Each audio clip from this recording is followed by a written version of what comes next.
सिद्धेभ्यः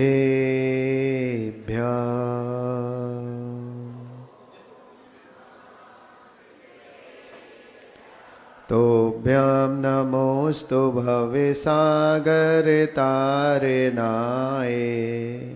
तोभ्यं नमोस्तु भवदुःखनिवारणाय आध्यात्मे मूर्ति गुरुदेव नमोस्तु तोभ्यम् आचार्यवर्षु विशुद्ध नमोस्तु तोभ्यम् आचार्यवर्षु विशुद्ध नमोस्तु तोभ्यम् नमो अरिहन्ताणम् नमो सिद्धाणं नमो आयरियाणं नमो अज्जायाणं नमो लोये सव्विसाहुणम्।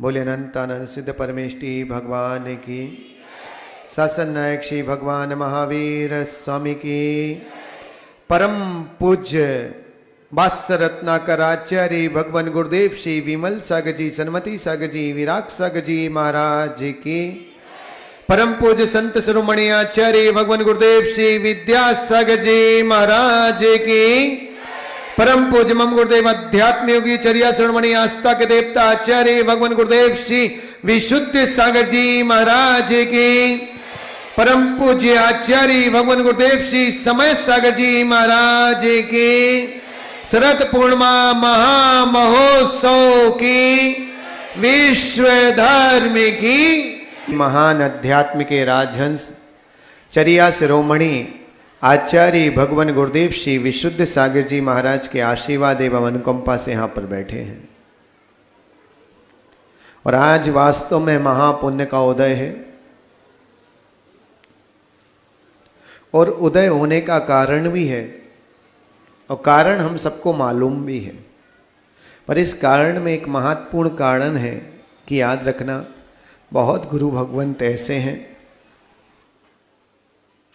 विश्वास रखना, जो लोग कुंद कुंद और समंतवद्य के अकलंक के समय विद्यानंद के समय पैदा हुए वो सौभाग्यशाली नहीं थे। सौभाग्यशाली तो हम हैं कि विद्यासागर और विशुद्ध सागर के समय में पैदा हुए। और यथार्थ मानना इसलिए कि कुंद कुंद जंगल में थे, समंतवत जंगल में थे, हम जा पाते नहीं जा पाते पता नहीं, विद्यासागर और विशुद्ध सागर हमारी आंखों के सामने थे, जब मन भाता है उनको आंख खोल के देख तो पाते। और याद रखना ये बड़ा आनंद का विषय है। देश में पूरी थाली लगा दो, देश में जितनी भी विषमता हुई हैं, देश में जितने भी उपसर्ग हुए हैं, विश्वास रखना उसमें साधुओं का बड़ा योगदान है उन उपसर्गों को हरने के लिए। इस भारत देश में जब मुगलों का राज चल रहा था तब आपको पता नहीं कि आप जैन लिख रहे हो, वो जैन लिखवाया है ना, तो उसमें एक व्यक्ति का योगदान है। मुगल शासन में आदेश कर दिया गया था, राजेश भाई, मुगल शासन में आदेश कर दिया था, वो कहां बैठा नीरज सौगानी, चला गया। मुगल शासन में आदेश कर दिया गया था कि अगर जैनियों को दो काम करना है, अगर पानी छान के पीना है तो उन्हें कुछ ना कुछ दिल्ली में आके 7 दिन के अंदर चमत्कार दिखाना पड़ेगा, अपने धर्म का कुछ प्रभाव दिखाना पड़ेगा, वरना याद रखो जो पानी छान के पीते हैं उनको खून पिलाया जाएगा। समाज के श्रेष्ठीगण गणमान लोगों की एक कमेटी बनी, एक दिन में कमेटी बनी, दूसरे दिन निर्णय किया गया कि ऐसे कहाँ है कि कोई हमारे धर्म की रक्षा करे। तब सदलगा गांव से 22 मील दूर भट्टारक विद्यासागर जी का गांव था और वो वहाँ के भट्टापीठ थे। और जब वो भट्टापीठ के पास वहाँ पहुँचे तब आप आश्चर्य करेंगे, एक दिन मीटिंग प्रदीप झांझरी, दूसरे दिन पहुँचना दिल्ली से कहाँ सदलगा कर्नाटक जाना, पहले आज जैसी व्यवस्थाएं थोड़ी थी कि नेमी भाई का मन हुआ मुंबई में शाम को खाना खाते कि गुरुदेव की आधा रही फ्लाइट की टिकट करी, सुबह यहाँ पर आ गए, ऐसी व्यवस्था नहीं थी नेमी। वहाँ तो जाना, बैलगाड़ियों से जाना, जैसे तैसे करके 1-1.5 दिन में पहुंचे। आप विश्वास को 2.5 दिन निकल गए। दिलीप भाई भट्टारक जी के पास जाके निवेदन किया, गुरुदेव कि ऐसा उपसर्ग हो रहा है, आप उपसर्ग को हरें। क्या कहा कि उपसर्ग को हरें। और लवीस जब गुरु के चरणों में निवेदन किया जाता है कि उपसर्ग को हरें, तब विश्वास रखना एक बार में उपसर्ग गुरु हरता नहीं है, वो पहले भक्ति को टटोलता है कि भक्ति है कि नहीं। हम तो हमेशा बोलते हैं जैन गुरुओं का आशीर्वाद, गणेश जी का प्रसाद नहीं कि लाइन में लग जाओ सबको मिल जाए। ये तो विश्वास रखना, ये तीर्थंकर की वाणी है, जो पहुंचता है वही पाता है। बड़ा आश्चर्य होगा गौरव, भट्टारक जी ने कहा कि रुको, ठहरो, चलते हैं, हो जाएगा। तीसरे दिन रुक गए, एक चौथा दिन निकल गया, 5वां निकल गया, 6वां निकल गया, अब 6 दिन निकल गए। कितने दिन निकल गए? 6 दिन निकल गए। 7वें दिन के बाद वहां पहुंचना है। आप आश्चर्य करोगे, 7वें दिन के बाद जब वहां पहुंचना है तब डिसाइड हुआ कि भाई अब तो बचना मुश्किल है, क्योंकि अब 1 दिन में तो पहुंचना मुश्किल है। तो उन्होंने सोचा देखो मनना तो है ही, धर्म छोड़ना ही है, वहां से यहां तक उनका आदेश आने में महीनों लगेंगे, उतने दिन क्यों अपन धर्म को विरगित रहें, उतने दिन यहीं रह के धर्म का पालन करें। वो लोग बोल दिया। और आप आश्चर्य करोगे, शुभम, रोहित, अजमेरा, विकल्प नहीं करो, तुम्हारा है, मुंह मत लटकाओ, सब याद है ना। और जब देख लिया कि स्थितियां ऐसी हो गई, पिशन भाई विलाला, 7वें दिन भट्टारक जी ने जाने का नाम नहीं लिया। अब 8वें दिन सुबह उठे, पूजा वगैरह की, भट्टारक जी भी अभिषेक पूजा करके मंदिर के बाहर आए। मंदिर के बाहर आए, विजेंद्र भाई पूछा कि भैया भट्टारक जी तो चलने का नाम ही नहीं ले रहे। और उन्हें अब तो मन नहीं है, 7 दिन निकल गए, समय अब तो पहुंच सकते नहीं। भट्टारक जी बोले क्यों भैया, चलना नहीं है दिल्ली? तो सेठ जी लोग बोले कि महाराज कैसी वाजा कर रहे हो, अब मरने का समय आ गया और अब कह रहे अब दिल्ली चलना। बोले क्यों? बोले धर्म नहीं बचाना। बोले महाराज अब कहाँ से पहुँचेंगे? बोले बस तुम एक पाटा लाओ। एक पाटा लाया गया और बैठक होती ना, दरी जिसको बोलते, उसको बिठाया गया और बोले इस पे बैठ जाओ। और पाटे पे पूज्य भट्टारक जी बैठे, बोले आंख बंद कर लो, और जब हम बोले तब आंख खोलना। यहाँ सबको ने आंख बंद की, वहाँ दिल्ली के लाल किले के बाहर जाके सीधी आंख खोली और देखा कि वो दिल्ली पहुँच गए। दिल्ली पहुँच गए। ये भट्टारक जी की तपस्या का प्रभाव था, अभिनंदन। आश्चर्य करना, मनीष भट्टारक जी की तपस्या का प्रभाव था। और आप आश्चर्य करोगे, दिल्ली पहुंच गए, लेकिन हम किसी राजा को जाके नहीं बचाएंगे कि हम आ गए, राधा को खुद पता चलेगा। उन्होंने कहा कैसे पता चलेगा राजेश भाई? उन्होंने कहा आप विकल्प मत करो, आप बस यहीं रहो। और उनने ऐसा मंत्र किया, दिल्ली के अंदर, पूरे दिल्ली में जितने घरों में बर्तन थे, मुगल महलों में बर्तन थे, सारे बर्तन जिनमें पानी रखने का था, सारे के सारे का पानी बगर गया। और बर्तन उल्टे हो जाएं, जैसे ही सीधा करो फिर उल्टे हो जाएं, जैसे ही सीधा करो फिर उल्टे हो जाएं। पूरे दिल्ली में हाहाकार मर गई, क्योंकि सुबह का समय था, बिना पानी के तो संसार में भोजन, नहाए कैसे, धोए कैसे? सारे पानी रखने के बर्तन उल्टे हो गए। और मजे की बात हुई बिलाला जी, उसके बाद मजा हुआ कि मुगल शासन को पता कर रहा है कौन आया भाई, ऐसा क्या हुआ? उन्होंने कहा जैनियों के गुरु आए हैं। और सुशील भाई आनंद का विषय, इसके बाद आनंद लेना कि बोले जैनियों के गुरु आए हैं। मुगल गुरु भी उस सभा में मौजूद थे, मुगले मोगली सब मौजूद थे। उन्होंने कहा कि भाई एक काम करो, वो ऐसी छलिया होते महाराज, आप उनकी बातों में मत आ जाना। बोले अच्छा छलिया होते हैं? उन्हें आदेश कर दिया कि उनको दरबार में लाया जाए। भट्टारक जी ने आदेश कर दिया हम पैदल नहीं चलते, अगर बुलाना है तो चांदी की पालकी आएगी, फिर हम दरबार में आएंगे। भट्टारक जी के लिए चांदी की पालकी लाई गई, दरबार के मुख्य द्वार पर पालकी खड़ी की गई। राजा ने इशारा कर दिया कि पालकी वहीं रोक दी जाए, अगर आना है तो पैदल अंदर दरबार में आए, वरना कोई पालकी नहीं उठाएगा, और उठाना है तो तुम्हारे भक्त उठाएं। उन्होंने कहा भट्टारक ने, अरे हमारे सारे भक्त सेठ साहूकार हैं, याद रखना जैसे हम करते ना, ये हमारी कमेटी, हम डांटे तो चले, कोई और उंगली उठा के दिखाए। हमारे बच्चे हम कुछ भी करें लेकिन तुम नहीं उठा सकते। राजेश भाई मजे का कारण हुआ, भट्टारक जी ने कहा कोई बात नहीं, पालकी हटाने वाले को हटा दिया, और जैसी पालकी से चारों लोग हटे, पालकी आकाश में, और पालकी आकाश में नहीं सीधी आकाश में गई और सीधे मुगल सम्राट के मुख के ऊपर जाके भट्टारक जी ने पालकी को आकाश में खड़ा कर दिया। सबको, मुगल सम्राट को सब ऐसे गर्दन करके उठा के देखते थे, मुगल सम्राट को नजर उठा के भट्टारक को देखना पड़ा। ये थे विद्यासागर भट्टारक। मुगलों के गुरुओं ने कहा गुरुदेव, स्वामी, राजन, ये बड़े छलिया होते हैं, अहिंसा की बात करते हैं, इनके कमंडलों में मछलियां बड़ी रहती, मछलियां खाते। उसने मंत्र के प्रभाव से भट्टारक जी कमंडल में मछलियां कर दी। भट्टारक जी ने कहा अगर मेरे कमंडल में मछली निकली तो मैं अपनी गर्दन कटवा दूंगा, और अगर हमारे कमंडल में पुष्प निकले तो याद रखना जो आदेश दिया वो आदेश खंडित करना पड़ेगा। मुगलों ने कहा ठीक है। वहां मुगलों के गुरुओं ने मंत्र के माध्यम से कमंडल में मछलियां डाल दी, और यहाँ भट्टारक जी ने ऐसा कमंडल उल्टा किया और पुष्प वृष्टि हो गई। उस दिन से मुगलों ने आदेश किया था कि जब जब जैनियों के परुषण आएंगे, अष्टांगा आएंगे, तब तब हमारे यहाँ किसी भी दुकान में मांस नहीं बिकेगा। तब से ये आदेश विद्याधर भट्टारक के कारण है। अब मन में आ रहा कि गुरुदेव आज तो आचार्य विद्यासागर जी का दिन है और आप भट्टारक विद्यासागर की कथा सुना रहे। याद रखना, भट्टारक विद्यासागर की कथा इसलिए सुना रहे क्योंकि विद्यासागर का जन्म भी इनके आशीर्वाद से ही हुआ है। सदर लगा के आचार्य श्री का जन्म कहाँ हुआ? यही तो भ्रांतियां क्लियर करो। आचार्य भगवान का जन्म सदलगा नहीं, चिक्कोड़ी हुआ जो सदला के पास का गांव है। काशी जी और पराशी भाई दोनों दंपत्ति के पुत्र मल्लप्पा जी, और उनका विवाह हुआ। नाम भी देखो मां का कितना अच्छा, क्या श्रीमती। कोई तुम्हें सम्मान से श्रीमती नहीं बोलता, न जन्म से अपना सम्मान लेके पैदा हुई। नाम ही क्या रखा? तुम्हें किसी ने ना बोला,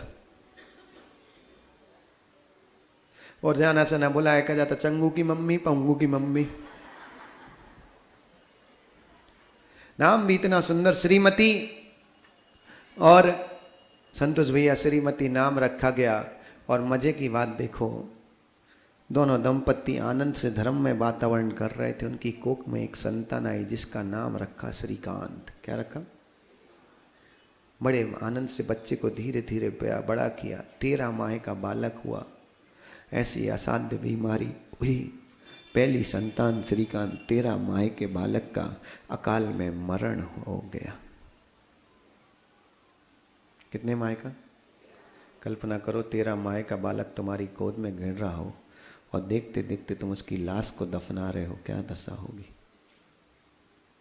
13 माह के बालक का मरण हो गया। उसके बाद एक और संतान हुई जिसका नाम, संतान भी हुई तो कन्या रत्न की प्राप्ति हुई, जिसका नाम रखा गया सुमित्रा। क्या रखा गया? सुमित्रा नाम रखा गया। और सुमित्रा कैसे हिम्मत करे, कैसे साहस जुटाए। दो संतानें, एक बालक और एक बालिका अकाल में मरण को प्राप्त हो गई। दिलीप भाई माता पिता का आशीर्वाद लेकर, गुरुओं का आशीर्वाद लेकर तीसरी संतान की उत्पत्ति की गई। तीसरी संतान जब कोख में आई, वह सतलगा से 22 मील दूर विद्याधर भट्टारक स्वामी की छतरी बनी थी। भट्टारक स्वामी तो देहांत हो गया था, उनकी छतरी बनी थी। माँ की कोख में संतान आई। माँ के मन में भाव आए कि मैं जब तक गर्भवती हूँ, प्रतिदिन भावना आए कि मैं अपने जीवन में 9 माह के अंदर मुझे 5 विधान करने की भावना है। याद रखना, पवित्र जीव आता है तो भावनाएं भी पवित्र हो जाती हैं। और इतनी पवित्र भावना हुई, भट्टारक की छतरी में जाकर 5 विधान किए। क्या किए? 5 विधान किए। 9वां माह चल रहा था। 9वें माह के समय की बात थी। और आप देखना सचिन बेटा, 9वें माह में बड़ा आश्चर्य हुआ। माँ के मन में भावना आए कि मैं कुछ द्रव्य दान दूं। क्या करूं? किसान परिवार, बहुत समृद्ध परिवार नहीं था। माँ के मन में आए कि मैं कुछ दान दूं। अब ये बात पति से बोलेगा, गर्भवती स्त्री का दुख उसके चेहरे पे महसूस होता है। अगर पति समझदार है तो विश्वास रखना पत्नी को बोलने की जरूरत नहीं पड़ती, वो आंख देख के समझ जाता कि पत्नी खुश है कि नाराज है कि रूठी हुई है।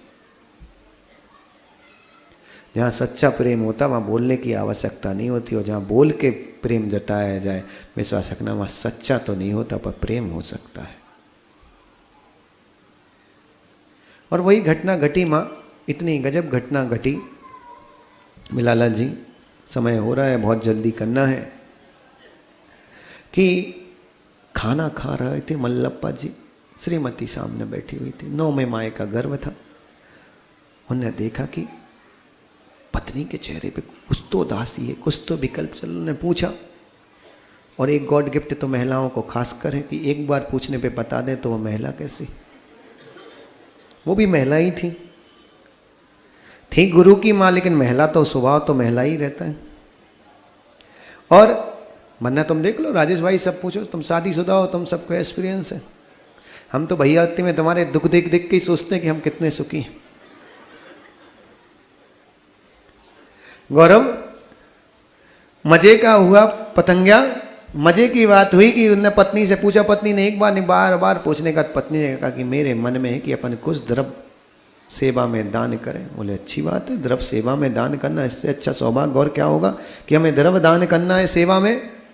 और जब द्रव्य दान करने की सेवा के लिए भावना आई तो उन्होंने कहा ठीक है। उन्होंने जितना द्रव्य हो सकता उतनी सामर्थ्य के अनुसार दान किया। चतुर्दशी का दिन था। मल्लप्पा जी को पंकज किसी कारण से दूसरे गांव जाना पड़ा। सुशील पड़ोसी थे, उनका नाम सुशील भाई था। उनको बोल के गए कि पत्नी का ध्यान रखना, आप देखना क्या पुण्य का नियोग है। पूर्णिमा का दिन आया और माँ की कोख में वेदना हुई, और उसने, आप आश्चर्य करो कि शरद पूर्णिमा चांद के लिए पूजी जाती है। पूजी जाती है शरद पूर्णिमा चांद के लिए पूजी जाती, लेकिन उस माँ ने एक चमत्कार कर दिया, एक अतिशय कर दिया। जिस दिन चांद की पूजा होती है उस दिन उसने जिन शासन के सूर्य को जन्म दे दिया। और उस दिन जिन शासन के सूर्य का जन्म हुआ, दुनिया चांद को पूज रही थी। याद रखना, चांद को पूजने वाले सम्यक में नहीं थे। माँ ने कहा कि पूरा जिन शासन सम्यक में हो, मैं आज एक सूर्य को आज के दिन जन्म देती हूं। विश्वास रखना, पूरी जैन समाज के ऊपर ऋण है आचार्य विद्यासागर जी गुरुदेव का। ये दिनेश, पूरी जैन समाज के ऊपर आचार्य भगवान गुरुदेव विद्यासागर जी का ऋण है। जहां पूरी दुनिया सम्यक को छोड़कर शरद पूर्णिमा के दिन चांद की पूजा कर रही थी, वो जिन शासन के सूर्य उस दिन पैदा होकर हमें जिन शासन के सूर्य की पूजा करना सिखाया है। उन्होंने जन्म के साथ हमें सम्यक लेके आए। स्वयं सम्यक के साथ थे, लेकिन पूरी समाज को सम्यक बनाने का मार्ग बताया। वो है आचार्य भगवान गुरुदेव विद्यासागर जी महाराज। जन्म से ही। और धीरे धीरे बालक का नामकरण हुआ। बात आई नाम रखना, क्या नाम रखे। सब ने बोला, बुआ भी आई, उनने नाम रखा। माँ धीरे से बोली कि मेरे मन में भावना है कि बालक, मैंने इस बालक को निरोग हो जाए, क्योंकि 2 बालक तो पहले देहांत हो चुके थे। इस बालक से तीव्र राग था। बोले ये बालक का जन्म होगा तो मैंने भावना भाई थी। क्या क्या भावना भाई थी? मैंने भावना भाई थी कि इस बालक का जन्म होगा। इससे पहले महावीर के ज्ञान कल्याणक के दिन एक पुत्र हो चुका था जिसका नाम महावीर रखा गया था। दूसरा पुत्र थे विद्याधर। उन्होंने कहा कि मैंने भावना भाई थी विद्यासागर की छतरी पर, अगर बालक हुआ तो मैं आपके नाम पर रखूंगी, इसलिए उनका नाम रख दिया विद्याधर। धीरे धीरे पुण्य का नियोग हुआ। 4 वर्ष बीते। 4 वर्ष के बाद अनंतनाथ भगवान के कल्याणक के दिन अनंत हुए, जो वर्तमान में योग सागर हैं, उनका नाम रख दिया अनंत। और उसके बाद शांतिनाथ भगवान के कल्याणक के दिन समय सागर हुए वो भी तिथि आज की ही थी जिस दिन आचार्य समय सागर जी का जन्म हुआ, वो तिथि भी आज की थी जिस दिन आचार्य विद्यासागर जी का जन्म हुआ, वो परम तिथि इन दोनों से पहले आज की थी जिस दिन गणनिहारी का ज्ञानमती माता जी का जन्म हुआ। आप सोचें, तिथियों का लोग बोलते वास्तु का ज्योतिष का क्या फर्क पड़ता है। आप देखो, तीनों का जन्म आज हुआ, तीनों ने दुनिया को बताया नहीं हम हैं, दुनिया ने बताया है कि वो हमारे हृदय में है।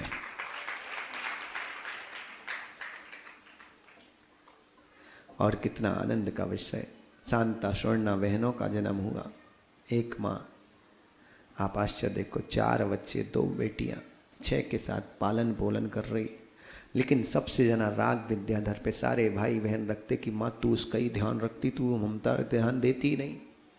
इतना तीव्र राग, समय की मर्यादा है, कम समय में करना। आप तो यहाँ राग की दशा समझना पाड़िया जी, राग की दशा यहाँ पर समझना, तुम यहाँ पर राग की दशा समझना कि घर में खीर बन रही थी। प्रदीप भाई क्या बन रही थी? खीर बन रही थी। खीर उबलने लगी, उफान पे आ गई, और जैसे ही उफान पे आई और वहाँ विद्याधर घर के अंदर प्रवेश करता है। माँ ने जैसे ही शब्द सुने, उसने खीर जाए भाड़ में, पहले विद्याधर को पानी पिलाने के लिए दौड़ी। सोचो, जे राग था उस माँ को अपने बेटे से, क्या राग की दशा। खीर छोड़ दी, पहले कहाँ गई, बेटे को पानी पिला दूं, बेटा स्कूल से आया थका आ रहा। और धन्य है आचार्य भगवान, हमारे बच्चे 2 किलोमीटर 3 किलोमीटर दूर स्कूल जाते। महाराज बहुत दूर जाते, पैदल तो जाते। अरे आज के बाप माता ही पैदल नहीं चल पा रहे, औलाद है क्या चलेंगे? हैं? क्षीर सागर से चरक आना है तो एक्टिवा चाहिए, है? लक्ष्मी नगर से इस मंदिर, महावीर से शांतिनाथ मंदिर जाना तो एक्टिवा चाहिए। लेकिन धन्य है गुरुदेव, अपने गांव से 3 मील दूर प्रति दिन पैदल स्कूल जाते। और जब उनसे पूछा गया, स्कूल के रास्ते में बसें निकलती, बस वाले फ्री में बैठालते, बोले चलो, बोले नहीं, बस के टायर के नाच के जीव हिंसा होगी, पैदल जाऊंगा, एरिया पथ का शोधन होगा। ये याद रखना, ये है विद्यासागर। क्या सामान्य चीज है, ये है। और आनंद का विषय देखना कि धीरे धीरे बड़े हुए। एक घटना उनके जीवन में घटी, कई घटनाएं, पीलू तोता आदि उनके कई नाम हैं। कंकड़ इकट्ठे करने का बड़ा शौक था, अच्छे अच्छे कंकड़ इकट्ठे करते थे, इसलिए मोहल्ले वाले कंकड़ों को मणि बोलते थे, इसलिए उनका नाम मणि रख दिया जाए। तो मणि है, मणि मणि करता रहता है इकट्ठी। अब कौन बताए कि वो मणि इकट्ठे नहीं कर रहे, रत्नात्रय के रत्न इकट्ठे करने की प्रैक्टिस कर रहे थे। और नियोग देखना, कितना पवित्र पावन नियोग आया, पिसंग बनते हैं। एक व्यक्ति ने गुलेर से एक चिड़िया को मार दिया। विजिंद भाई, क्या मार दिया? गुलेर से एक चिड़िया को मार दिया। और जब गुलेर से एक चिड़िया को मारा, आप आश्चर्य करेंगे, वो चिड़िया घायल हो गई। और जैसी घायल हुई, इनके आंगन में आके इनने उस चिड़िया को उठाया, नमोकार सुना रहे थे। माँ से बोला कि माँ, चिड़िया घायल हुई। माँ बोली कि शीतल पानी डालते पिलाते तो उसमें होश आ जाएगी, सही हो जाएगी। माँ पानी लेके आई, पानी इनने कटोरी पकड़ी चिड़िया को पिलाने के लिए, पिलाते उससे जस्ट एक समय पहले उस चिड़िया का देहांत हो गया। किसके हाथ में हुआ? आप सोचो, जो करुणा की इतनी बड़ी मूर्त हो गया, उसके हाथ में एक जीव का देहांत हो गया। उसके परिणामों से पूछो क्या दशा रही होगी। शाम का समय हो गया, रत्नेश भोजन नहीं किया बालक ने। वो चिड़िया ही चिड़िया दिख रही, माँ मैं अपनी चिड़िया को नहीं बचा पाए। शाम का समय हो गया, भोजन नहीं किया। चलो चिड़िया नहीं बच पाई, देवेन भैया घर। रात्रि में माँ ने 10-11 बजे बोले बेटा अब तो कुछ खा ले। बोले नहीं माँ, भूख नहीं। रात्रि में 2-2:30 बजे माँ उठती है और देखती कि सारे बच्चे सो रहे, एक नहीं है। ढूंढती विद्याधर कहाँ गया। विद्याधर अपनी छत पे जाके एकांत में बैठे और एक ही अफसोस कि मेरे ने एक जीव की रक्षा नहीं कर पाई। ये दया की मूर्त थे वो। और नियोग ऐसा हुआ कि आगे चलकर कई घटनाएं घटती गई। समय अनुसार अपन पुनः कथा करेंगे, आप टेंशन नहीं। हमने चालू आज की, खत्म कब करेंगे इसका कोई ठिकाना नहीं रहता हमारा। कथा पूरी मिलेगी। और ऐसा गजब नियोग हुआ, ऐसा गजब नियोग हुआ कि सदलगा में परम पूज्य आचार्य श्रेष्ठ देशभूषण महाराज जी का पदार्पण हुआ। और जब आचार्य श्रेष्ठ देशभूषण महाराज जी का पदार्पण हुआ, मल्लप्पा जी को थोड़ी देर बाद पता चली, 5-6 घंटे बाद कि महाराज आए। उन्होंने कहा, अरे विद्याधर की अम्मा चल, गुरुदेव आए, गुरुदेव के दर्शन करने चल, सारे बच्चों को ले ले। बोले श्रीमती बोली मैं तो कब से इंतजार कर रही थी, तुम आ जाओ। बोले क्यों, गुरु के दर्शन की इतनी बेचैनी? बोले गुरु के दर्शन की बेचैनी नहीं थी, जब से गुरुदेव आए हैं हमारा विद्याधर वहीं गया, वापस नहीं आया, तुम उसको वापस ले आओ। 6 घंटे हो गए उसने खाना नहीं खाया। नियोग ऐसा हुआ, आचार्य देशभूषण महाराज ने जैन परंपरा के महान कार्य को मल्लप्पा जी के सतलगा में किया और उन्होंने उपनयन संस्कार किए। क्या किए? जैन बनाने की प्रक्रिया। श्रीमती ने कहा कि बेटे से पूछ लो, सुबह सुबह की बात थी कि उपनयन कराएगा। बोले पूछा गया, सारे बच्चों को तैयार किया कि मुंडन बनवाना मजाक बच्चों के लिए, जैन के संस्कार। अरे बच्चों के बाल बड़े हो जाए तो माँ बोलती है हमारा बच्चा स्मार्ट लग रहा है, चाहे वो राक्षस से कम ना लगे। हाँ, हमने तो पहले जमाने में रीछ राक्षसों को देखे ऐसे लंबे लंबे बाल करते हुए। अभी समाज करती तो सौभाग्य है कि बनने वाले होंगे या बन के आए होंगे। और मोनू कितनी गजब हुई बात कि आप देखना, सारे बच्चों को अभिषेक विनायक का बुलाया गया, सारे बच्चों को बुलाया गया। और जब सारे बच्चों को बुलाया गया, देखा कि विद्याधर नहीं दिख रहा। कहाँ है भैया? महावीर उनके बड़े भाई बोलते, माँ वो तो सुबह 4 बजे उठ के नाई की दुकान पे जाके बाल बनवा के धोती पहन के वो तो महाराज के पास पहुंच गया। और जब ये पहुंचे तो पता चला भाई साहब सबसे पहली लाइन में यही बैठे। पूछा कि आप इतनी जल्दी क्यों आके बैठे? महाराज कार्यक्रम में कोई नहीं आया, वो अकेले आके बैठे मंडप में। महाराज ने पूछा कि भाई अभी से क्यों आके बैठे? बोले महाराज आप संस्कार करोगे, पहला हाथ आपका मेरे सिर पे रखे से बड़ा सौभाग्य और क्या होगा। और जगह की समाज में हमने देखा टाइम पे नहीं आते हो जिन वाले, तो बाकी जगह की बात करो, लेकिन वो विद्याधर समय पे थे। और समय पे नहीं थे विलाला जी, इतना आनंद का विषय था कि उन पे जब उपनयन के संस्कार हुए, उनसे गुरु ने पूछा क्या चाहते हो? उन्होंने कहा गुरुदेव दीक्षा दे दो। क्या बोला? दीक्षा देने की भावना भाई। और आप आश्चर्य करेंगे कि आचार्य देशभूषण महाराज 15-20 दिन रहे, उनका इतना आत्मीयता हो गई, इतना लगाव हो गया, सब कुछ हो गया उनके प्रति, सब हो गया। उसके बाद देशभूषण महाराज जी का उनके टप टप आंसू गिरे। गुरु के बिहार के जाने का गम वही जानता जिसको गुरु से लगाव हो। और लाला जब गुरुदेव का बिहार हो गया, गुरुदेव बिहार करके नगरों में पहुंचे, इनको कई महीनों बाद 6-7 महीनों बाद पता चला कि गुरुदेव चूलगिरी में है, जयपुर में। कहाँ है? इन्होंने शांतिनाथ है ना, समय सागर जी, इनको सेट किया कि देख हम गुरुदेव के दर्शन करने जाएंगे, हम निकल जाएं उसके बाद तुम घर में बताना, उसके पहले नहीं बताना, मन्ना माँ जाने नहीं देगी। और क्या तीव्र राग माँ को कि विद्याधर 1 मिनट के ना मिले। एक बीच में घटना बताता हूँ, आप बड़ा आश्चर्य करेंगे। एक बार विद्याधर ने बोला कि माँ मुझे खेलने जाना है। क्या करने जाना है? क्या करने जाना है? खेलने जाना है। माँ ने बोला मैगी तुम्हें कल अभिषेक भैया ने समझाया था ना, भूल गए क्या?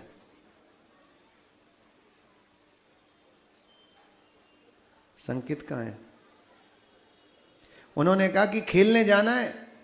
माँ 5 मिनट के लिए 5 बार बोला माँ मुझे खेलने जाना है, माँ मुझे खेलने जाना है। माँ ने ऐसा कर दिया संतोष भैया जैसे सुना ही ना हो। सुनते हुए क्यों? 1 मिनट के लिए विद्याधर आंखों से ओझल हो जाए, उसको विकल्प हो जाता था कि मेरा बेटा कहाँ गया। जब तक उस माँ ने भोजन नहीं किया तब तक अपने बेटे को नहीं खिलाया। 4 बेटे और 2 बेटियां, लेकिन कोई मतलब नहीं, विद्याधर भोजन कर ले तो उसको सुकून रहता था श्रीमती को। इतना तीव्र राग। और जब उस माँ से पूछा गया कि माँ मुझे खेलने जाना है, माँ मुझे खेलने जाना, बहुत विचार किया गया, सब किया गया। आप आश्चर्य करोगे कि वह विद्याधर रात्रि में 11:30 बजे की बस पकड़ी और चुपचाप बिना किसी को बताए जयपुर चूलगिरी के लिए निकल गया। चूलगिरी के लिए निकल गया। सुबह मां ने देखी, मां ने जैसे देखा विद्याधर नहीं है और बेहोश हो गई। घर में किसी को नहीं पता, बिना बताए वो बालक निकल गया दीक्षा लेने के लिए। और आप आनंद का वैसा देखना, जब वह बालक दीक्षा लेने के लिए आनंद से निकला और बालक जब वह दीक्षा लेने के लिए वहां पहुंचा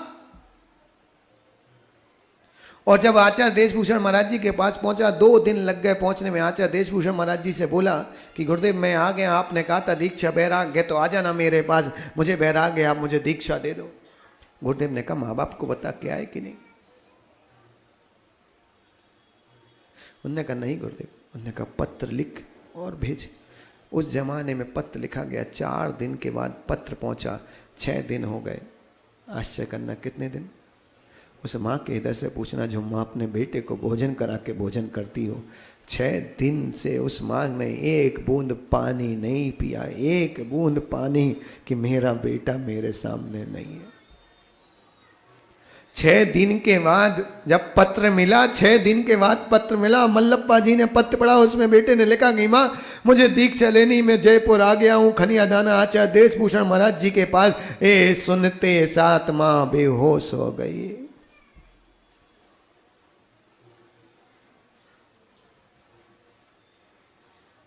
माँ बेहोश हो गई। आप आश्चर्य करो, जब माँ को पता चला, माँ से पूछा गया क्या करे माँ? माँ ने कहा, मल्लप्पा जी ने समझाया, देख ये संसार पापों का जड़ है, तू मैं संसार में फंसी हूं, अगर बेटा निकलता तो क्यों रोकती है? पति को समझाना सरल होता है, पर लेकिन माँ का हृदय माँ का ही होता है, वो ही जानती अपने दुख और पीड़ा। अच्छा, महाराज के साथ रहते रहते नियोग देखो, वहां से विहार करते करते करते करते करते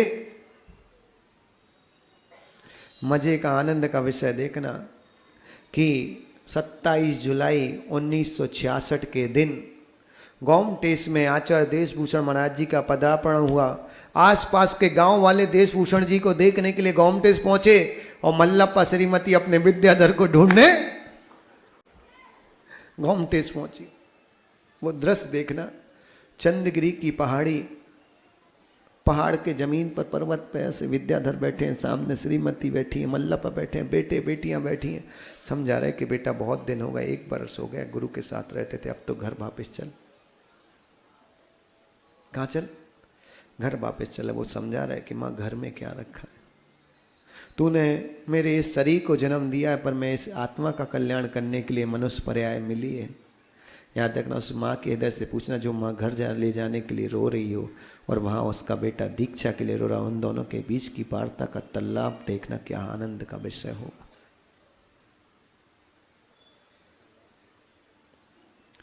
नहीं भैया क्या दृश्य होगा वो। आचार्य देशभूषण महाराज जी ने उनको कहा कि बेटा आगे मोक्ष मार्ग पे बढ़।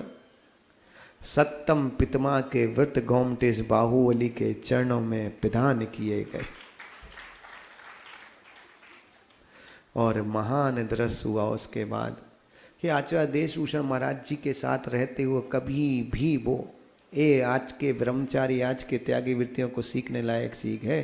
कभी भी रहकर उन्होंने कभी भी ना वाहन का उपयोग किया, यहाँ तक कि देशभूषण महाराज जी के संग में सामान रखने के लिए एक साइकिल चलती थी पीछे, कभी भी वो साइकिल में जितने कदम गुरु चले उतने कदम वो ब्रह्मचारी अवस्था में कदम से कदम मिलाकर ईरिया पथ से चले। वो हैं आचार्य विद्यासागर जी महाराज। बीजन भाई बुरा मत मानना, आचार्य विद्यासागर जी के नाम पर नोट छापने वाले त्यागी बहुत मिल जाएंगे, लेकिन आचार्य विद्यासागर जी से व्रत लिया है उन जैसी चर्या करने वाले उंगलियों पे गिनने लायक मिलेंगे।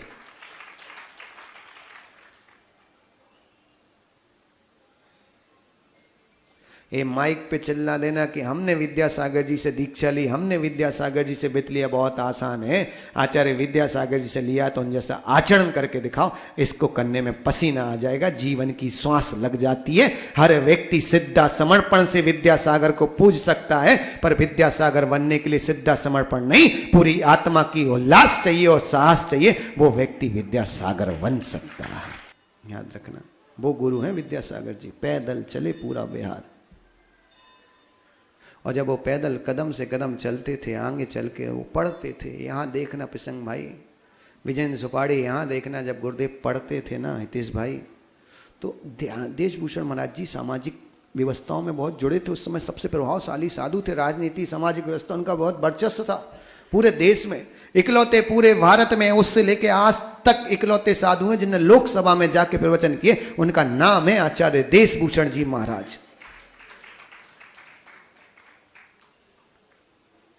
और राजेश भाई क्या दृश्य कि गुरु पढ़ाते उतना वो 1 घंटे में याद कर लेते। बोले गुरुदेव और पढ़ाओ, गुरुदेव और पढ़ाओ। गुरुदेव ने कहा देख तेरी जो प्यास है वो मैं नहीं बुझा सकता, तू एक काम कर, अगर तेरी प्यास बुझा सकता है तो राजस्थान में आचार्य ज्ञान मुनि ज्ञान सागर है, तू उनके पास जा, वो अध्ययनशील है, वो तुझे अच्छे से पढ़ा सकते। उन्होंने कहा गुरुदेव वहाँ कैसे पहुँचूंगा, क्या करूँ?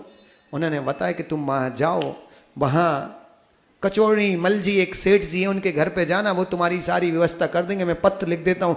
आचार्य महाराज की गुरु आज्ञा लेके एक समय विकल्प नहीं किया, वहां से चले। वहां से चलने के बाद वहां पहुंचने में 2 दिन लगे। 2 दिन ब्रह्मचारी होने के बाद गाड़ी में कहाँ खाएगा?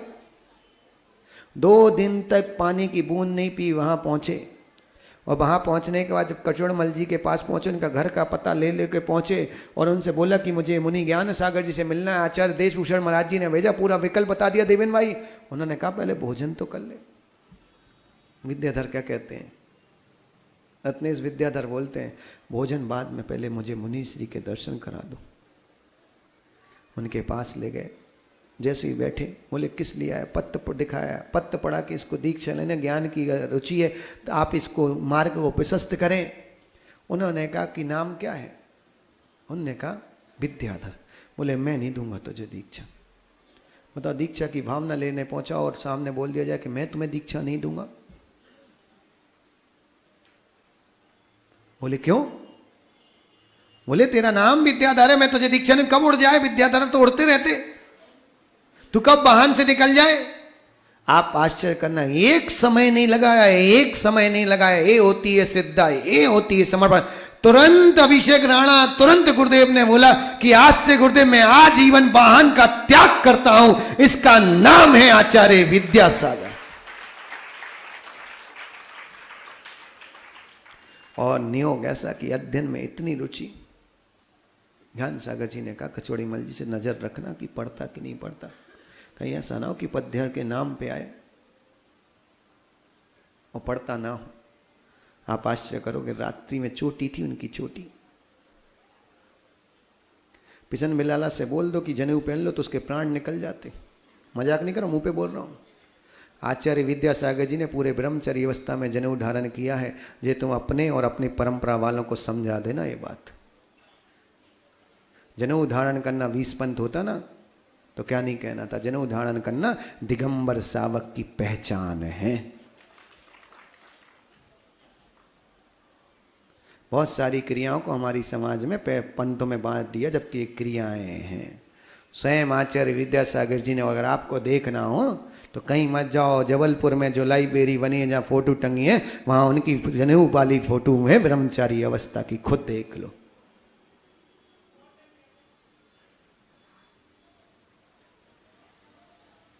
और आप आश्चर्य कर, चोटी में रस्सी बांध कर कीले पे टांगते थे। क्यों?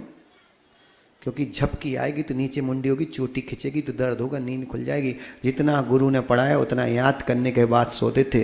याद रखना, उतना याद करने के बाद सोते थे।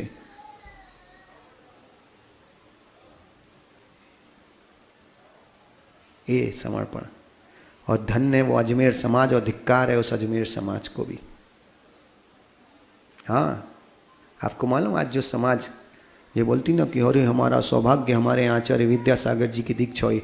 20 वर्ष की उम्र में जब आचार्य ज्ञान सागर एक बालक को दीक्षा दे रहे थे, समाज के कुछ ही गणमान्य ऐसे थे जो दीक्षा के लिए हाँ की थी। वहाँ की पूरी समाज मुनि ज्ञान सागर के विरोध में आ गई थी। और आज वही अजमेर बोलता है कि ओ भाग्य हमारा कि हमारे यहाँ गुरुदेव की दीक्षा हुई है। हम इसलिए कहते भाई विश्वासक को तेजू भैया महाराज बन जाओ, समाज पे कभी भरोसा मत करना। इन बिनावत दल बल्दू कोई नहीं होते। अभी कोई आ जाए प्रणुत सागर की बुराई करने वाला तो ताली बजा दे, और प्रणुत सागर कुछ अच्छा कर दे तो ताली बजा दे, तुम बे हो।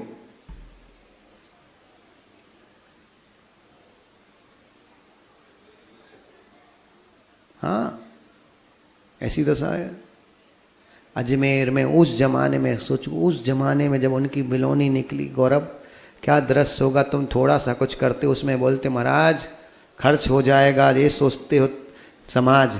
याद रखना उस जमाने में बेटा, उस जमाने में जब बिलोनी निकली ना, उनकी बिलोनी में 1 2 नहीं, उस जमाने में 25 हाथियों पे निकली। क्या दृश्य होगा। पूर्व के लोगों से सीखो, और खास करके हम एक बात तो पूरे उज्जैन से कहेंगे, पैसा कमाना सीख लिया है, पैसा छोड़ना भी सीखो।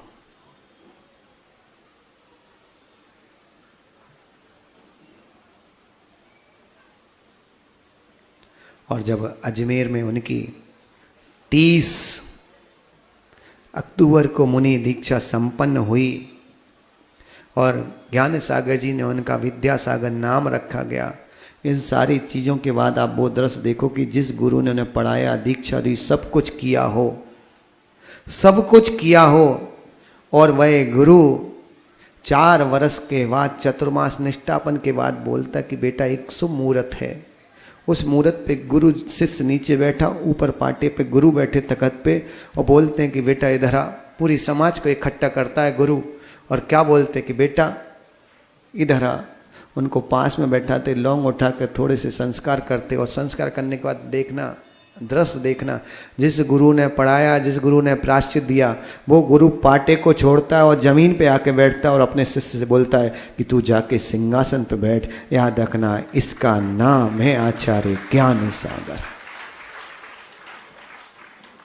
विजेंद्र भैया पूरी पढ़ाई करने वाले आचार्य जब विद्यासागर जी महाराज आचार्य पद पे आसीन हुए, अपने गुरु की समाधि करा रहे थे, एक दिन उनने जिनवाणी नहीं खोली। एक दिन, एक समय ऐसा नहीं होता था जब वो अपने गुरु की सेवा में तल्लीन नहीं रहते हो। यहाँ तक कि हमने अजमेर के साधकों के मुख से सुना है, कई बुजुर्गों के मुख से सुना, बोले गुरुदेव हमने देखा है कई बार तो केवल चौके में गए 10 मिनट 15 मिनट में भोजन आहार करके वापस आते थे, कहीं इतने देर में मेरे गुरु को जरूरत ना पड़ जाए, उतने देर भी गुरु के लिए नहीं छोड़ा। इसको बोलते हैं भैया वित्ती।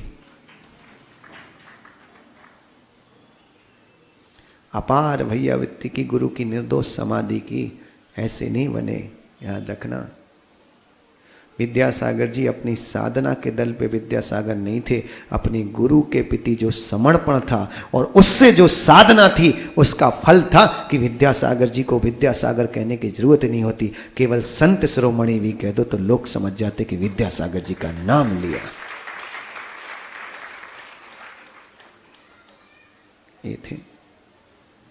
और कितना आज पावन प्रसंग दिन है कि विश्वास रखना, पूरे उज्जैन वाले ये दिख रहा है ना 1008 थालियां, 1008 थालियां मैगी, 1008 थालियां दिख रही तुम्हें। आप आश्चर्य करो, ये पूजा की लोगों को लग रहा है कि इतनी सारी द्रव्य चढ़ाने की क्या आवश्यकता थी, इतना सारा करने की क्या आवश्यकता थी। विश्वास रखना, तुम्हें ये याद रखना, हम फिर से बोल रहे हैं कि बने हुए भगवान को पूजने वाले लाखों करोड़ हैं, बनने वाले तीर्थंकर को पूजने वाली उज्जैन जैन समाज थी। आपने एक काम किया है और कितना आनंद का विषय है कि आप देखो ये महोत्सव, एक कार्य को तुमने करके दिखाया है। इसके बावजूद आप आनंद का विषय देखना कि कितना पवित्र पावन दिन, कि ठीक आज से 13 वर्ष पहले विद्यासागर जी महाराज के जन्म के 13 वर्ष पहले आरिका ज्ञानमती माता जी का जन्म हुआ, और दोनों के गुरु देशभूषण महाराज है। ये सबसे बड़ा इतिहास है।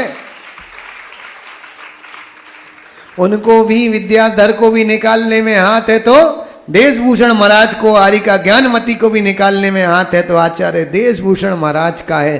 धन्य आचार्य देशभूषण महाराज जो समाज को इतने दो अनमोल रत्न दे गए। और याद रखना, पूरी दिगंबर नहीं, पूरी दुनिया की किसी भी धर्म, किसी भी संप्रदाय और किसी भी संस्कृति को बचाना है तो दो चीज जरूरत होती है, एक पुरातत्व की होती है और एक साहित्य की होती है। और दोनों गुरु इतने महान हुए जिन्होंने जिन संशासन को बचाने के लिए पुरातत्व भी दिया है और साहित्य भी दिया है, वो है आचार्य विद्यासागर जी और गणनी आरिका ज्ञानमती माता जी। इसलिए याद रखना, अपने आप की पीठ ठोको, आज आपने वास्तव में क्या कर दिखाया है। और धन्य चातुर्मास कमेटी के लिए एक बार जोरदार सम्मान पूर्व। अभी तक जितने कार्यक्रम हुए वो सब एक तरफ थे, आज गुरु के लिए जो समर्पण किया, ऐसे चातुर्मास कमेटी के लिए जोरदार ताली।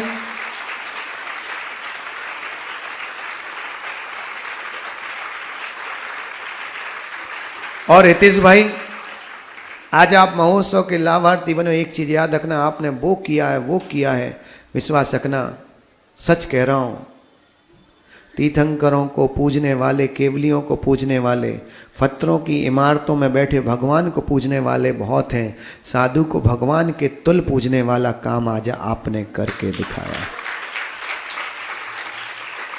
सौभाग्य तो बहुत लोगों के भाग्य में था, लेकिन मिलना नहीं था। द्रव्य भी बहुत लोगों के पास में था। याद रखना, चाहे हम बोल सकते, लगेगा उसका ही, याद रखना, लगेगा द्रव उसका ही जिसके ज्ञान में, भगवान के ज्ञान में जिसका द्रव लगा है। वरना याद रखना, द्रव कहीं भी लगा लो, बुरा नहीं मानो ना। कई लोग तो, पिशन भाई से पूछ लो, मुंह पे बोल रहा हूं, कई लोग तो इस चक्कर में, अरे यार विशुद्ध सागर के शिष्य है, नहीं वहां नहीं। कब ये छोड़ोगे विद्यासागर विशुद्ध सागर के शिष्य? ना हम पे ठप्पा लगा है, ना किसी पे ठप्पा लगा है। याद रखना, जो नमो लोई सब सौड़म में आ गया है वो हर आचार्य का शिष्य ही होता है। छोड़ो ये ठप्पे। और याद रखना, ये पूजा हम किसी भी शहर में कभी भी कर सकते थे। उज्जैन में करने का उद्देश्य ही हमारा ये था कि याद रखना कि उज्जैन में एक इतिहास जाए कि विशुद्ध सागर के शिष्य ने वो करके दिखाया है कि विद्यासागर के शिष्यों ने भी नहीं किया। हम आज वो बोल सकते हैं, वो काम आचार्य विशुद्ध सागर के शिष्य ने करके दिखाया है। और याद रखना, इसलिए हम बोलते हैं, हम गौरवशाली कि हम आचार्य विशुद्ध सागर के शिष्य हैं। उन्हें हमें एक ही पाठ पढ़ाया कि बेटा दिगंबर और पिच्ची कमंडल दिख जाए, छोटा बड़ा मत देखना, माथा टेक देना। माथा टेकने से निर्जरा होती, छोटे बड़े से निर्जरा नहीं होती। और वही तुम्हें कह रहे कि अपने शरद पूर्णिमा पे अगर हृदय में कहीं भी गुरुदेव के प्रति भक्ति है ना, आज पूरे उज्जैन जैन समाज से नहीं, पूरे भारत के जैन समाज से कह रहे, अगर हृदय में शरद पूर्णिमा के दिन गुरुदेव विद्यासागर जी के प्रति रत्ती मात भी भक्ति है या अपार भक्ति है, उनको कहीं भी तुमने महसूस किया हो, पीड़ा किया हो, भक्ति से किया हो, समर्पण से किया हो, तो आज एक पूरी समाज संकल्प कर लेना कि जब दिगंबर मुनि पिच्ची कमंडल दिखे, वहां ये मत सोचना किस संघ का, किस पंथ का, तुम तो सबसे पहले माथा टेकना। वो जे दिखे तो जे बोलना हमारा गुरु आ रहा है। तो शरद पूर्णिमा है। आपको कितने लोगों को पता है? तुम में से कई लोगों को नहीं पता। आचार्य विद्यासागर जी गुरुदेव ने कभी भी अपने मुंह से नहीं कहा ये हमारा शिष्य है। आपको बड़ा आश्चर्य लगेगा, विश्वास रखना, बड़ा आश्चर्य लगेगा। जिनवाणी वाले इस बात को बड़ा फोकस करना, हम फिर से बोल रहे कि आपको बड़ा आश्चर्य लगेगा। लोग विद्यासागर, विशुद्ध सागर, वर्धमान सागर में बट रहे, लेकिन आचार्य विद्यासागर जी वो संत थे, अगर उनको मालूम चल जाए कि 500 किलोमीटर दूर भी किसी साधु का स्वास्थ्य खराब है और उस स्वास्थ्य की दवाई उनको जानकारी थी, तो वो फोन करवा के भिजवाते थे कि उसके पास। और यहां तक कि फोन नहीं कराते थे विजिन भाई, फोन नहीं कराते थे, दवाई पहुंचने के बाद जानकारी भी लेते, पहुंची कि नहीं, स्वास्थ्य ठीक है कि नहीं। इसका प्रमाण है 2006 में आज मुनि श्री तरुण सागर जी का जब स्वास्थ्य अस्वस्थ था, आचार्य विद्यासागर जी ने अपने ब्रह्मचारी को भेज के बोला था कि उनकी सेवा करना। जब ब्रह्मचारी के शब्द थे, वो तरुण सागर जी किस टाइप की चर्या करते, आप उनके पास भेजे, तब उन्होंने कहा था कि चर्या को मत देखो, शासन की प्रभावना को देखो। जिन शासन की प्रभावना जो तरुण सागर कर रहा वो कोई नहीं कर रहा है। ये सारे शिष्यों को सीखने लायक है। ये थे विद्यासागर जी कि वो पिच्ची कमंडल की सेवा करना सिखाया। उनने कभी नहीं सिखाया कि विद्यासागर की सेवा करो कि विशुद्ध सागर की सेवा करो। याद रखना, हम के भक्त हैं तो मैं पिच्ची कमंडल की ही सेवा करनी है।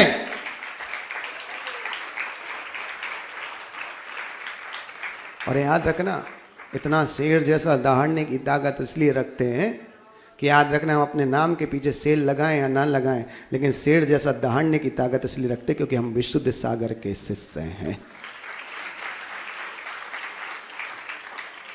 और सच बोल रहा हूँ, खुला बोल रहा हूँ, आचार्य विशुद्ध सागर जी वो व्यक्ति हैं जो व्यक्ति अपने मन से बोलता था कि एक साधु को पूजो, उस व्यक्ति के मुख से भी निकलवा दिया नमो लोए सब सारण। अगर एक ताकत है तो वो आचार्य विशुद्ध सागर जी की दम है। गुरु ने एक ही चीज़ कही कि जो हम तुम्हें सिखा रहे हैं वही करना, जो हम कर रहे हैं वो तुम मत करना। हमने तुम्हें सिखाया वो सार्थक है, हम कर रहे हैं वो हमारी मजबूरी भी हो सकती है, पर जो हमने तुम्हें जिनवाणी से सिखाया सार्थकता तो वही है। याद रखना, वही तुमसे कह रहे कि जो तुमने सीखा है वही सार्थकता है। बाकी ये मत देखो कि कौन छोटा कौन बड़ा, कौन हमारे मंदिर का कौन दूसरे मंदिर का, तुम सब एक ही चीज़ देखो, जो खड़ा है जिस मंदिर में खड़ा है वो दिगंबर है, और जो दिगंबर है वो हमारा भाई है। आचार्य भगवान गुरुदेव श्री विशुद्ध सागर जी महाराज की